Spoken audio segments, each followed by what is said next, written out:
El PRD sobre todo va a esperar sentado a ese interés.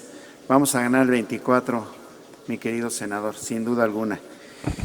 Seguramente los panistas recuerdan el nombre del ministro Sergio Aguirre Anguiano, y lo han de recordar muy bien, porque siendo ministro se decía orgullosamente panista.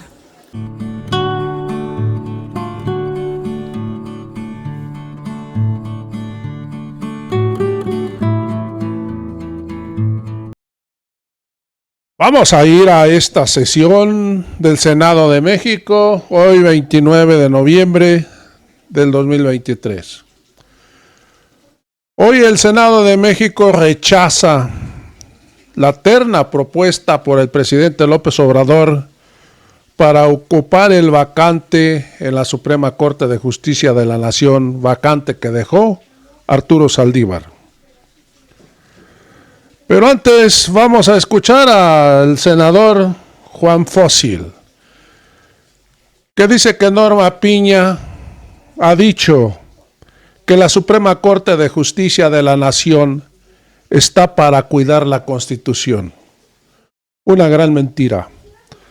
Hay que recordar que los ministros de la Suprema Corte de Justicia están violando la Constitución. La están violando.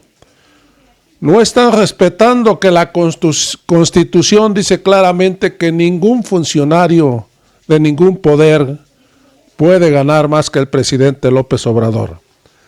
Así que no nos venga con estos cuentos. Deja tus comentarios, ¿qué opina de que Norma Piña dice que ella la pusieron para que se respete la Constitución cuando ella la está violando? Vamos a ir a la intervención del senador del PRD, Juan Fósil. La terna enviada por el presidente de la República más parece una ocurrencia, una burla a nosotros los senadores, a todos, al pueblo de México, porque son perfiles que claramente el mismo presidente lo ha reconocido, son totalmente afines a Morena.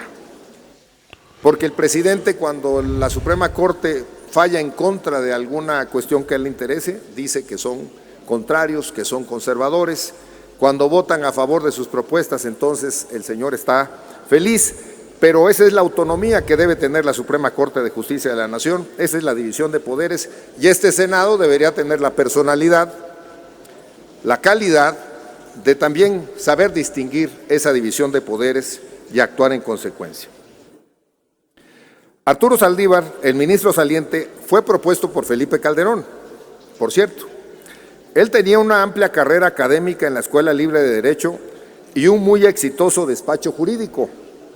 Compartió terna con Eduardo Ferrer MacGregor, jurista que posteriormente sería presidente de la Corte Interamericana de Derechos Humanos, y también con Jorge Carlos Adame Godard, destacado jurista con más de 40 años de experiencia en la academia y autor de libros básicos en la carrera de Derecho. Ese era el perfil en aquel entonces de Felipe Calderón, cómo se proponían a los ministros, qué calidad en su experiencia, en su conocimiento. La terna que hoy nos presentan no cumple con estos cuadros, no garantiza, para empezar, la imparcialidad. Segundo, los ministros de la Corte, y esto es algo que tenemos que entender, no están para defender proyectos políticos, para defender partidos, para ganar elecciones. Ya lo dijo la presidenta de la Suprema Corte de Justicia de la Nación, Norma Piña, la Suprema Corte no está para hacer política, está para hacer respetar la Constitución, esa es su función principal. Mantener el Estado de Derecho y garantizar el control constitucional. Esta es para qué está hecha la Suprema Corte de Justicia de la Nación. Escuché una opinión, argumento de una persona que pasó de Morena que dice, antes era igual, ¿de qué se quejan?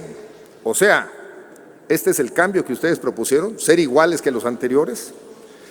La verdad que no son iguales, están peor, porque antes cuando menos hacían a la pantalla que estaban escogiendo gente con muchísima experiencia, ahorita están escogiendo a gente que sea totalmente afín al presidente. Senadores del gobierno, de Morena, del Verde, PT, la simulación es corrupción y el cinismo también. Y le están fallando al pueblo de México con estar nada más simulando como que vamos a votar algo de manera consciente y solo están obedeciendo órdenes del presidente. Quiero recordarles dos frases. Una es que muerto el rey, viva el rey. Esto quiere decir que el poder no es eterno, senador, y se acaba. Ya concluyo. Del presidente López Obrador, en alguna plática, le escuché decir que no hay títere con poder que se deje mangonear.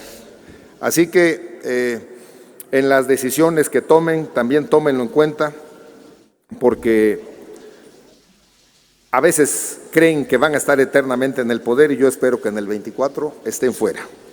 Y además les comento que vamos a presentar una iniciativa para que cuando se presente un caso de renuncia de un ministro o de una ministra, quien lo vaya a sustituir solo sea por el término del mandato que falte, no como esto que está pasando, porque se puede propiciar el abuso del poder y la corrupción de la Suprema Corte de Justicia de la Nación. Bueno, pues como no cumplen con requisitos esta terna de imparcialidad para empezar, el grupo parlamentario del PRD votará en contra de esta terna. Muchas gracias, muy amables.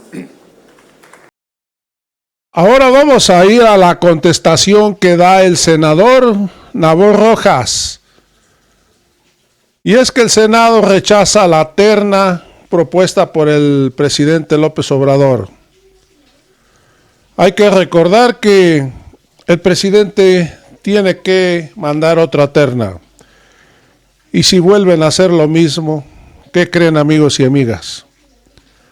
El presidente tiene la facultad de nombrar al que él decida, al que él quiera, de la última terna rechazada. Amigos, vamos a escuchar al senador Nabor. Parlamentario de Morena para hablar a favor hasta por 5 minutos.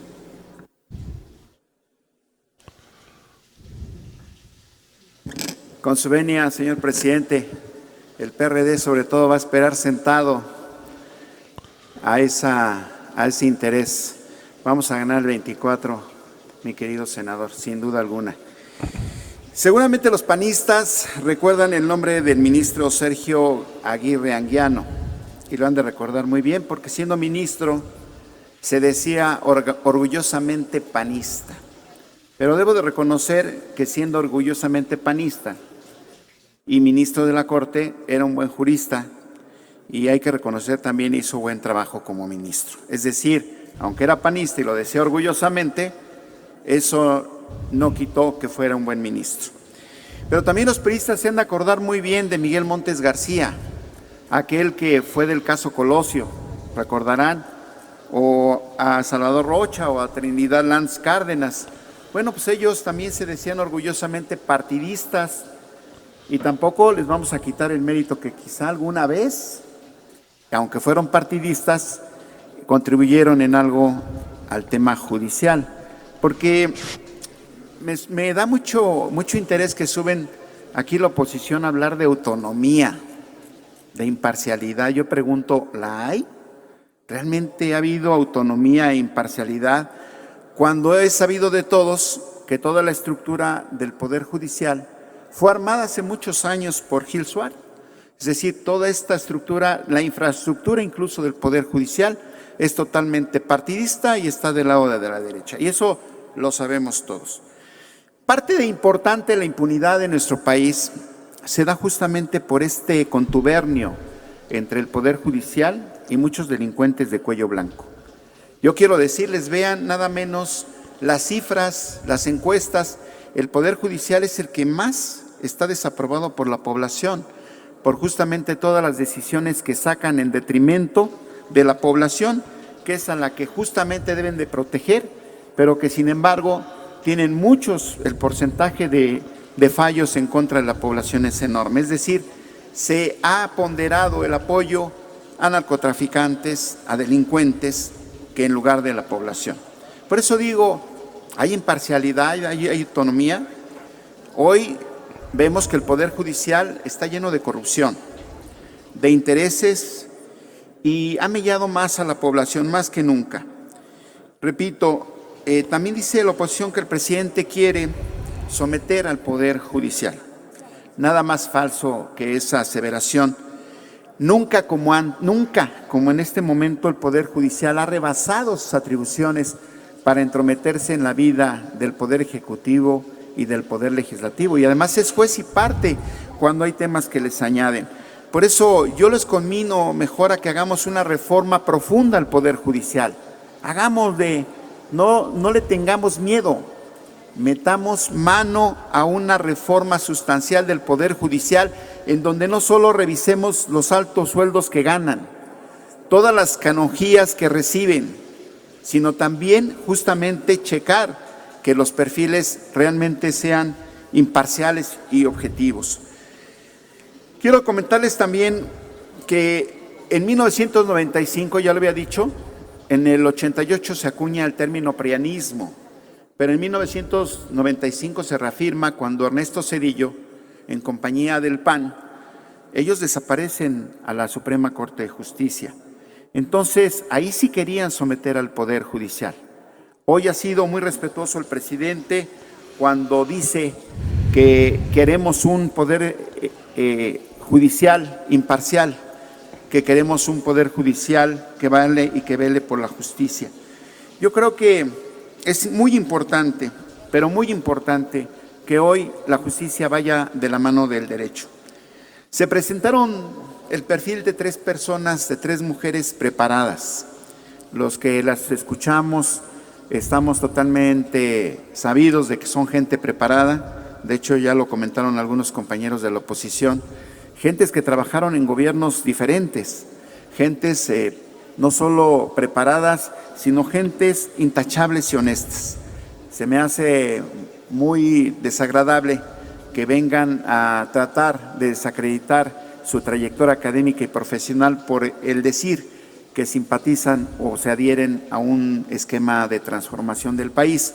Pero repito, ¿y no hay parcialidad en los ministros de la Corte actualmente?